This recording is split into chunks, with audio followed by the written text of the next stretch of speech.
ఎంత చేసినా ఎదగలేదని దిగులు చెందబోకు.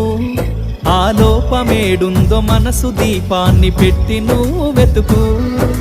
అతుకులమయమని ఎక్కిరించకు బతుకు పుస్తకాన్ని, అది చితిలో కూడా బోధించునురా ఏదో అర్థాన్ని.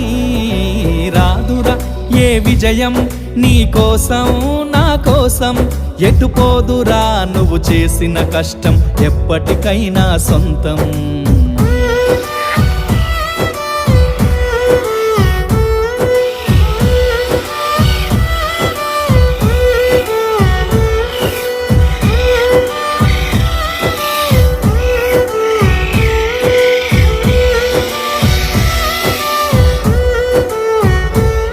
పడిపోయిన చోటి పైకెదగడమెట్లను పదును పెట్టు మొదలు. 10 మందిలోన నీ ప్రతిభను చూప.